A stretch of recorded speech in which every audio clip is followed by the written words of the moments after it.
Bienvenidos a Psicología para Todos. En esta oportunidad voy a hablar acerca de la autoridad ejercida de los padres con los hijos y lo voy a contrastar con la entrevista de una psiquiatra que habla acerca de la autoridad democrática, una autoridad con adjetivos. Pero antes quiero aclarar qué es la autoridad y básicamente para qué sirve la autoridad. Cuando somos niños o adolescentes no tenemos criterio para protegernos, para autoprotegernos, y por tal motivo necesitamos a papá y a mamá que tengan autoridad para librarnos de ciertos peligros. En principio, la autoridad nos protege, pero algunos profesionales de la educación suelen hablar de la autoridad como algo negativo y por tal motivo tienen que ponerle un adjetivo a la autoridad, a la palabra autoridad, porque de alguna manera autoridad para ellos es un término negativo o perjudicial. Por tal motivo, esta psiquiatra habla de autoridad democrática. Así que le doy play.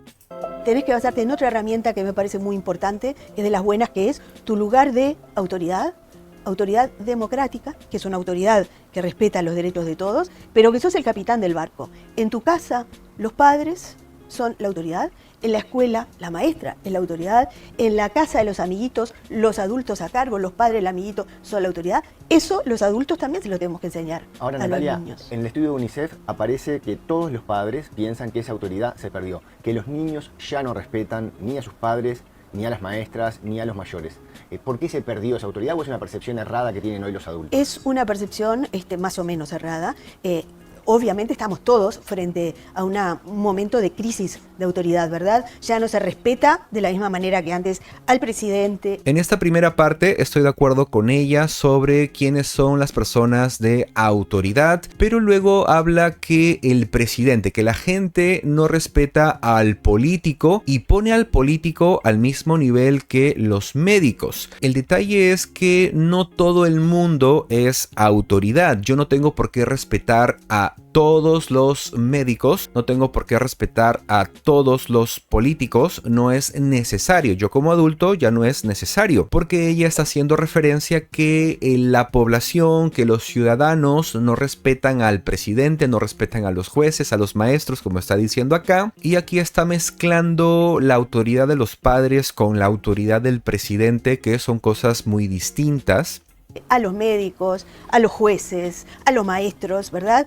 Eso cambió. Yo creo que uno tiene que erigir una nueva autoridad, y por eso subrayo lo de autoridad democrática, de esto de decirle, bueno, no, acá, ¿sabes qué? Acá yo soy el capitán del barco, Esto es grosso error. Uno no tiene por qué justificar por qué tú eres la autoridad, y me refiero más a papá y a mamá. Que los padres digan, yo soy el papá, yo soy la mamá y me tienes que obedecer porque yo soy tu mamá. Tener que justificarte cuando das una orden a tus hijos no se debe hacer. Dar explicaciones a los hijos de por qué es que tiene que obedecer cuando tú le dices, llega temprano a casa, come las verduras, es momento de tu medicamento, etc. O abrígate, o ya no comas tantos dulces porque te hace daño. Justificar tanto cuando tú das órdenes, eso puede servirte para un tipo de niños, pero con otros niños no te va a funcionar y todo lo contrario, va a ser contraproducente. Yo soy el capitán del barco, yo te escucho, acordamos, lo hacemos. Lo hacemos todo de una buena. Es como que para dar una orden tú tienes que estar de acuerdo para yo dar una orden. Aquí está planteando una incoherencia, porque para yo dar una orden como padre para tu protección, digamos, no camines por la noche porque es peligroso. Si yo te digo tienes que llegar a tal hora a la casa, si doy esa orden es para tu protección. Pero para dar la orden tengo que escuchar lo que dicen mis hijos, tengo que ponerme de acuerdo con mis hijos para yo poder dar una orden, pues lo que va a ocurrir es que ellos no van a obedecer, van a decir, bueno, yo también tengo poder de decisión, así que ¿para qué mi papá y mi mamá me hablan? ¿Para qué ellos hablan si yo también tengo voz y voto dentro de la autoridad democrática? Por eso digo que es una incoherencia. Si yo le digo a mis hijos, no hables con extraños por internet, no hables con extraños en la calle, es por su seguridad. Estoy dando una orden. Hacemos todo en una buena, pero en esta casa no vamos a decir tales palabras. Aquí está hablando de no decir groserías en casa. Pero en esta casa no vamos a decir tales palabras, por ejemplo. Me gustaría que lo entendieras. Si no lo entendés, igual vamos a tener que hacer esto porque yo soy el capitán del barco. Yo le digo a mi hijo, no digas malas palabras, tenemos que entenderlo, tengo que explicarle por qué es malo decir en casa malas palabras o groserías. Tengo que preparar un sermón para explicarle que hay otras formas de expresar las emociones y no, si yo soy el papá, si soy la mamá, simplemente le digo no uses esa palabra. No le doy más explicación, tampoco me altero, ni tampoco me ofendo, ni tampoco me pongo a llorar porque lo ha vuelto a decir. Simplemente le digo no uses ese vocabulario, punto. Ahora, si tengo el tiempo para conversar, le pregunto, bueno, ¿qué significa esa palabra? ¿O por qué has dicho esa palabra? Tu menor hijo te dará una explicación, pero tú al final concluyes diciendo no uses esa palabra. Si tú quieres expresarte o quieres expresar una idea, puedes utilizar otros términos. Yo creo que si eso se ha perdido es porque los adultos no hemos trabajado lo suficiente. O sea, si tu hijo se comporta mal, si tu hijo le falta respeto a la autoridad, le falta respeto a tu mamá o a tu papá, es por culpa de los padres. No es culpa del niño, no es culpa del adolescente. Toda la culpa, toda la responsabilidad está echándole encima de los padres. A ver, sí es la culpa de los padres porque los padres no han ejercido adecuadamente la autoridad, pero el comportamiento del individuo, del niño, del adolescente, el comportamiento del adulto es responsabilidad de esa persona. Para esta psiquiatra, la autoridad debe estar repartida entre todos los miembros de la familia y la culpa también tiene que estar repartida entre todos los miembros de la familia, y eso parece más el relativismo moral, que en parte el relativismo moral es, bueno, yo robé, yo maté porque tuve una infancia difícil. Yo no estoy de acuerdo con el tema de la relatividad moral. Generar ese mito de la autoridad. Y nos creemos que la autoridad se apoya en el poder.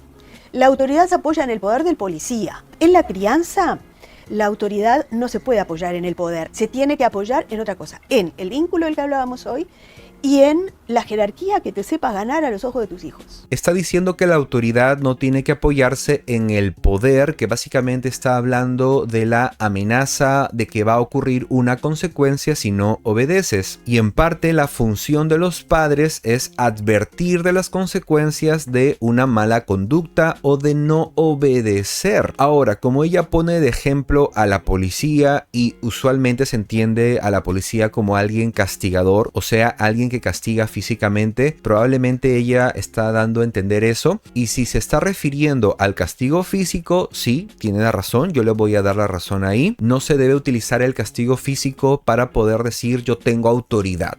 Es una buena noticia que se haya perdido esa autoridad como sinónimo de miedo e imposición y que ahora haya que dar más razones y explicar cosas que quizás antes los padres ni siquiera le explicaban. Absolutamente, pero desde el lugar de autoridad. Y no para convencer a los chiquilines, sino para que entiendan. La perspectiva que ella está usando es de que el niño pueda entender los peligros, entender que debe obedecer o que debe comer las verduras porque le hacen bien para su salud, etc. Que no coma tanta fritura, que no coma tantos dulces, que no coma tanta azúcar, porque eso puede traer enfermedades a su cuerpo. Y sí, tiene que haber momentos donde los padres conversan, dialogan, resuelven las dudas de los hijos, pero cuando es momento de ser directos, firmes, concisos, porque no todo el tiempo los padres tienen tanto tiempo para explicar las cosas. A veces están apurados, ajetreados por X motivos o X responsabilidades, y por tal motivo uno tiene que ser firme, corto con dar una orden. Si vos no querés comprarle un celular a tu hijo de 9 años porque pensás que no lo necesita, que no es adecuado, etc., le tenés que explicar por qué. Ella está hablando que es la obligación de los padres explicar por qué se le da una orden a un hijo de 9 años. Y ahí estoy en desacuerdo con esta psiquiatra. Y repito, si tú quieres tener esa conversación, estás en tu libertad como padre, como madre. Pero también tú como papá y como mamá, si tú le dices no y la única explicación es no, y tu hijo tiene que entender el no, pero en la autoridad democrática que ella plantea es un tema de debate. Hay que debatir por qué es que el hijo está pidiendo un celular. Le tenés que explicar porque lo que vos querés que le quede a tu hijo es, primero, los motivos. Y segundo, y más importante, el que entienda que las decisiones uno las toma en base a principios, en base A ver, en parte ella tiene razón, sí, los padres tienen que fundamentar para ellos mismos, tener claro por qué es que le digo que no, y es mi libertad si le explico o no le explico por qué es que le he dicho que no. Pero la gran mayoría de padres no están pensando o no son expertos en la teoría, en la crianza de los hijos, y no van y no tienen por qué seguir los pasos correctos de por qué tengo que explicarle a mi hijo que le he dicho que no. Pero la autoridad democrática sí pretende hacer eso. Base a lo que piensa, no en base a presión social, no en base a berretines, no en base a impulsos, sino que, ¿sabes qué? Yo pienso que tal cosa y tal otra, por eso no vamos a hacer tal otra y tal otra. Capaz que con eso no lo convences, igual sigue deseando tener su celular, pero ella misma reconoce las fallas de la autoridad democrática, de que a pesar de que le des 1000 razones acerca de por qué no le vas a comprar el celular, igual puede ser que no lo convenzas. Y yo me pregunto, has perdido tiempo explicando algo que él no quiere entender. Pero la psiquiatra se autoconsuela diciendo: igual tuvo un aprendizaje muy importante, que es ese, de que su padre funciona por principios. En general, cuando un adolescente está encaprichado con un objeto como el celular, por más que le des explicaciones, no te va a querer entender. Y eso es lo que la psiquiatra no está contemplando o no lo está poniendo como un factor importante. A veces el deseo, a veces hay muchos hijos que no quieren escuchar razones. Y por el momento dejo este asunto, nos vemos hasta un siguiente vídeo. Adiós.